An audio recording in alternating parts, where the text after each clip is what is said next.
10월 13일 금요일 에바더교회 오늘 여는 말씀 함께 나누겠습니다. 사도신경으로 신앙고백 드리겠습니다. 나는 전능하신 아버지 하나님 천지의 창조주를 믿습니다. 나는 그의 유일하신 아들 우리 주 예수 그리스도를 믿습니다. 그는 성령으로 잉태되어 동정녀 마리아에게서 나시고 본디오 빌라도에게 고난을 받아 십자가에 못 박혀 죽으시고 장사된 지 사흘 만에 죽은 자 가운데서 다시 살아나셨으며 하늘에 오르시어 전능하신 아버지 하나님 우편에 앉아 계시다가 거기로부터 살아있는 자와 죽은 자를 심판하러 오십니다. 나는 성령을 믿으며 거룩한 공교회와 성도의 교제와 죄를 용서받는 것과 몸의 부활과 영생을 믿습니다. 아멘. 오늘 함께 보실 말씀은 사도행전 12장 1절부터 19절까지 말씀입니다. 사도행전 12장 1절부터 19절까지 말씀을 같이 읽겠습니다. 그때 헤롯 왕이 손을 들어 교회 중에서 몇 사람을 해하려 하여 요한의 형제 야고보를 칼로 죽이니 유대인들이 이 일을 기뻐하는 것을 보고 베드로도 잡으려 할세 때는 무교절 기간이라. 잡음에 옥에 가두어 군인 내식인 네페에게 맡겨 지키고 유월절 후에 백성 앞에 끌어내고자 하더라. 이에 베드로는 옥에 갇혔고 교회는 그를 위하여 간절히 하나님께 기도하더라.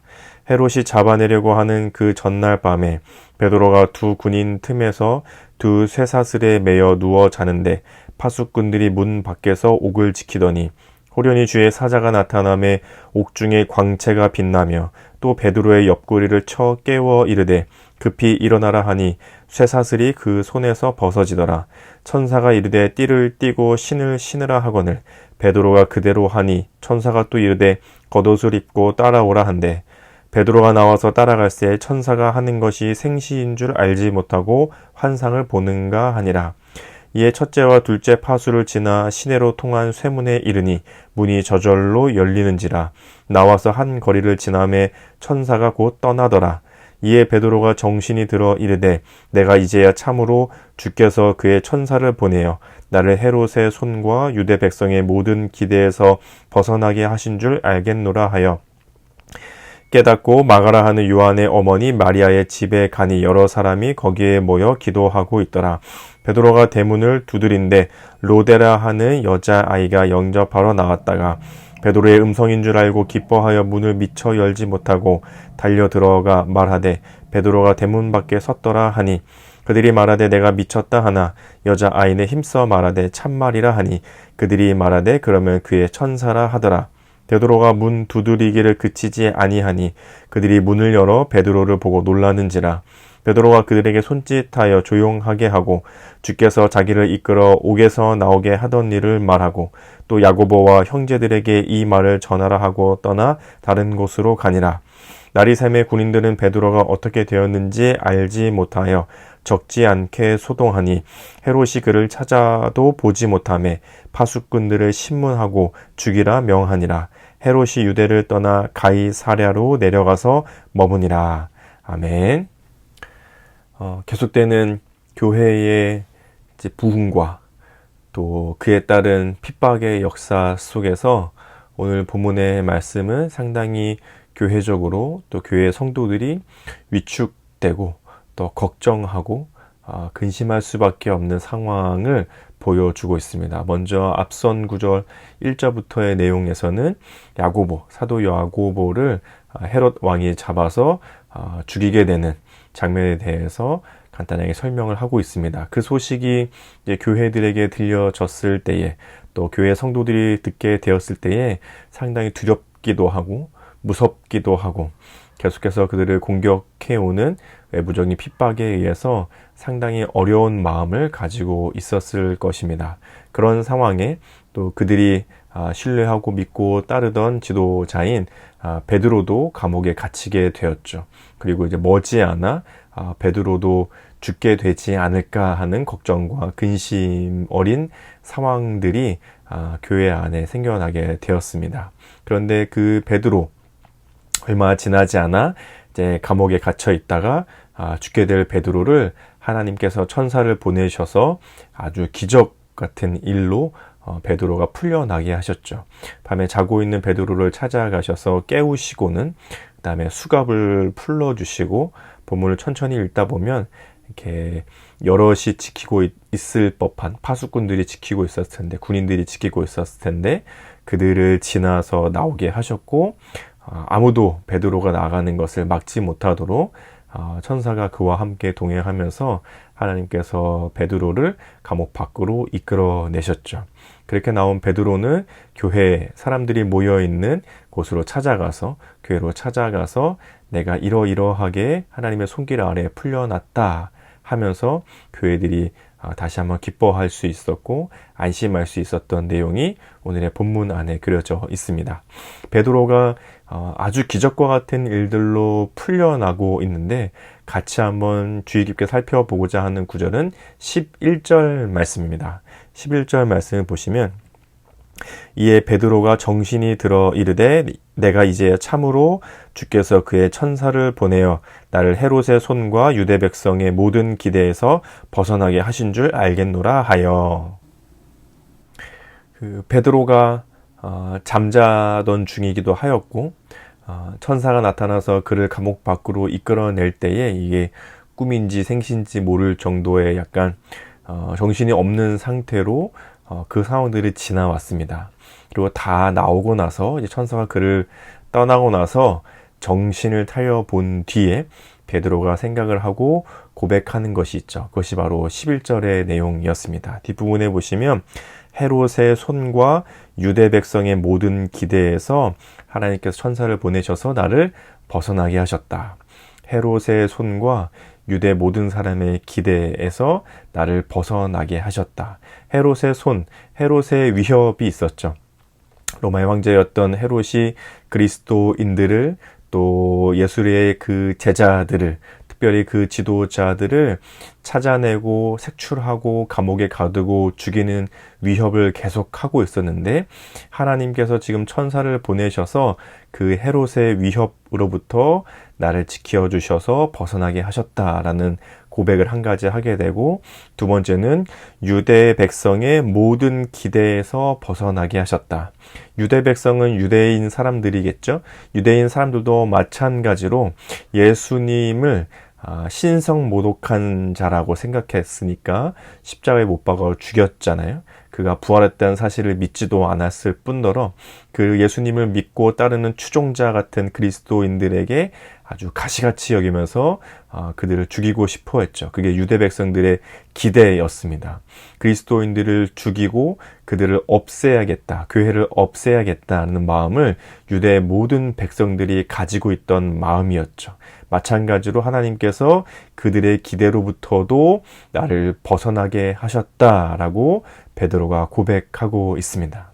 그리고 이 베드로의 고백은 오늘을 살아가는 우리 그리스도인들의 고백과도 상당히 참 유사하고, 또 우리가 함께 같이 고백해야 될 고백이 아닌가 하는 생각이 들었습니다. 우리도 뭐 베드로처럼 2000년 전의 교회처럼 실제 우리의 생명이 위협을 당하거나 우리에게 칼을 들이대거나 뭐 교회 다닌다는 이유만으로 감옥에 쳐넣거나 하는 그런 위협은 없지만, 그리스도인으로서 이 땅을 살아간다는 것이 참 어려운 일일 뿐더러 우리도 마찬가지로 예수 그리스도의 생명이 아니었다면 여전히 지옥과 같은 삶을 살아가고 있어야 되는 사람들이었죠. 그러나 하나님께서 예수님을 이 땅에 보내셔서 우리를 생명의 자리로, 또 이 땅을 살아가는 실제적인 어려움들로부터도 우리를 지켜주고 계신다는 사실입니다. 하나님께서 우리를 지키고 보호하시는 것이 그냥 마음의 위로 정도로, 혹은 우리의 정신적인 평안 정도로만 우리를 지켜주시는 것이 아니라 이 땅을 살아갈 때에 실제로 숨쉬고 이 땅에서 먹고 살아갈 수 있도록, 또 헛된 지옥의 삶이 아니라 천국의 삶을 살아갈 수 있도록 아주 구체적이고 실제적인 삶으로 우리를 인도해 주고 계신다는 사실이죠.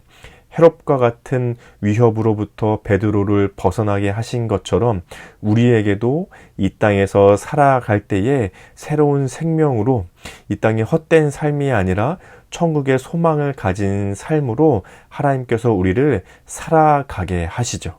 그리고 두 번째로 고백했던 것처럼 모든 유대인들의 기대는 그리스도인들이 없어지는 것이었습니다. 유대인들은 자기들이 옳고 자기들이 좋고 자기들의 유익대로 생각하는 사람들이었죠. 베드로는 그들의 기대와는 달리 다른 삶을 살아갈 수 있도록 해주신 것에 있어서 하나님이 그렇게 해주셨다고 고백하고 있습니다. 그리스도인이 아닌 하나님을 믿고 따라가는 삶이 아닌 사람들은 자기들이 옳고 이 세상의 가치가 중요하다고 여기며 자기들의 행복과 평안과 안위를 위해서 살아갑니다. 그것이 가장 중요하고 가장 먼저 된 가치로 믿고 살아가게 됩니다. 그것은 하나님이 없는 사람들에게는 마치 당연하게 여겨질 것입니다. 내가 행복한 게 제일이지. 내가 좋아하는 것을 추구하면서 살아가는 것이 가장 중요한 거지. 그저 나 잘 먹고 내 가정 평안하게 사는 것이, 이 땅에서 행복하게 사는 것이 가장 중요한 거지 라고 모든 사람들이 그렇게 살아갈 때에 베드로는 그것과는 다른 그들의 기대로부터는 벗어난 삶을 살 수 있도록 하나님이 해주셨다고 고백하고 있는 거죠. 마찬가지로 오늘을 살아가는 우리 그리스도인들도 마찬가지입니다.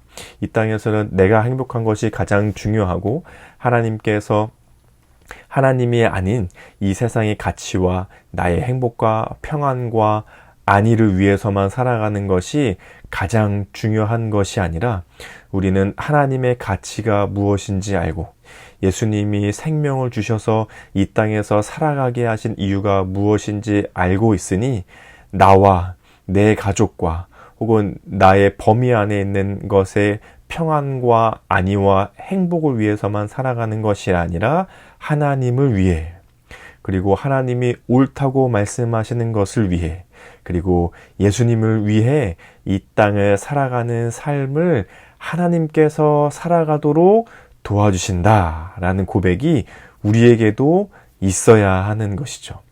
말이 좀 길었는데요. 베드로는 두 가지를 고백합니다. 헤롯의 손에서부터 나를 구원해 주셨고 또 모든 유대인의 기대로부터도 나를 벗어나게 하셨다. 우리도 마찬가지로 정말 실제로 우리의 삶을 위험과 어려움과 고난의 삶으로부터 하나님이 우리를 지키시고 보호하신다는 것, 그리고 다른 모든 사람들과는 달리 우리는 하나님을 알고 예수님을 믿으니 무엇이 옳고 그른지 하나님을 향해 살 수 있도록 해주셨다는 것, 그것이 우리의 고백이고 오늘날에 살아가는 우리 그리스도인들의 고백이 되는 것이죠. 그렇게 고백한 베드로가 하는 행동이 한 가지 있는데 11절 바로 뒤에 이어지는 12절입니다. 12절을 같이 보시면 깨닫고 마가라 하는 요한의 어머니 마리아의 집에 가니 여러 사람이 거기에 모여 기도하고 있더라. 이 사실을 깨달은 베드로가 하나님께서 천사를 보내셔서 나를 헤롯의 위험과 또 모든 유대인으로부터 벗어나게 하셨구나를 깨달은 베드로가 한 것은 무엇이었냐면 이제 성도들이 모여서 기도하고 있는 곳을 찾아가 그들에게 하나님이 나를 이렇게 구해 주셨고 이제 그 사실을 야고보, 교회 지도자였던 야고보에 알리라고 하고는 다시 자신의 길을 떠나게 됩니다. 베드로가 자신이 풀려났다는 사실을 마치 영웅 신화처럼 얘기하거나 자신의 뭔가 위로를 받고 자신의 이름을 드러내고 내가 이러이러하게 풀려났어 라고 자기를 뭔가 영시하고 드러내기보다 하나님께서 그렇게 하셨다는 사실만을 아주 간단하고 명료하고 겸손하게 전하고서는 또 자신을 부르시는 하나님의 길을 따라 그곳을 떠나 또 다른 길을 향하게 됩니다. 이것이 헤롯의 손과 모든 유대인으로의 기대로부터 벗어난 베드로가 보여주고 있는 모습이었습니다. 하나님께서 실제로 나의 삶을 인도하시고 지키시고 보호하시며 살아가게 하시고 이 세상의 기대와는 달리 하나님의 뜻과 하나님께서 옳게 여기시는 삶으로 나를 인도해 가고 계신다라고 고백할 수 있는 성도들은 그들의 삶 가운데 자신을 드러내거나 자기의 이름을 드러내거나 내가 어떻게든 위로를 받으려고 하거나 나의 마음을 채우려 하는 길을 따라가는 것이 아니라 자신의 이름을 지우고 자신의 이름을 낮추고 오직 하나님이 하시는 것만을 드러내며 묵묵히 그리고 올곧게 자신의 일을 자신의 길을 가게 되는 것이죠. 그것이 베드로가 보여주고 있는 모습에서 우리가 또한 함께 배우며 적용할 수 있는 부분입니다. 자꾸 나는 이런 걸 잘해. 나는 좀 교회에서 이렇게 되고 싶어. 혹은 나는 좀 교회에서 이런 걸 받고 싶어. 내 마음의 위로나 내 마음의 평안이나 자꾸 나의 가치를 드러내고자 하는 것으로 하는 것이 아니라 나의 이름은 사라지고 나의 이름은 지워지고 하나님이 무슨 일을 하고 계시는지 나를 통해서 하나님이 도대체 어떠한 일들을 우리 공동체 가운데 이루어가고 계신지를 드러내고 보여주는 것이죠. 그러려면 자신의 이름을 자꾸 드러내지 않아야 합니다.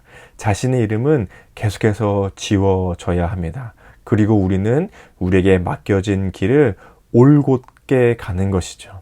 자꾸 이런 마음, 자꾸 저런 마음, 갈팡질팡하는 것이 아니라 하나님께서 나에게 맡겨주신 길을, 하나님께서 나에게 주신 일을 올곧게 하는 것입니다.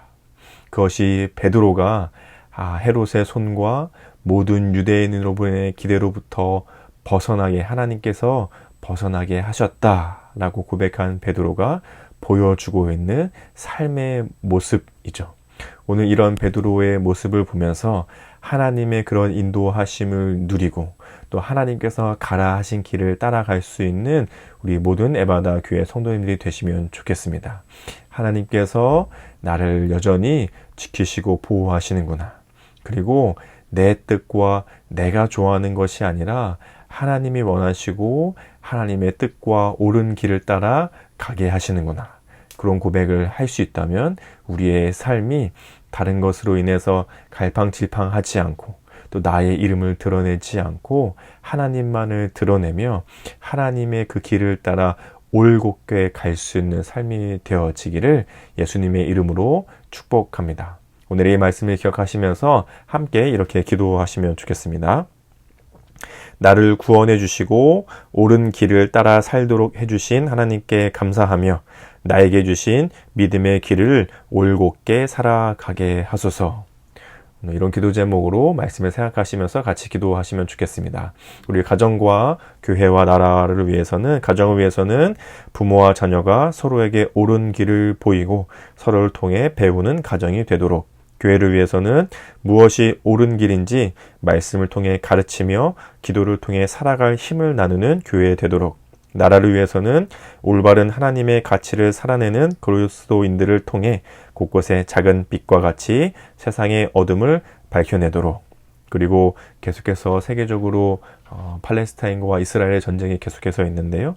팔레스타인과 이스라엘 갈등과 전쟁이 멈추고 더 이상 피해가 없도록 우리 같이 기도해 주시면 좋겠습니다. 또 우리 오늘 공동체 기도 제목으로는 우리 전희진 사모님의 기도 제목인데요.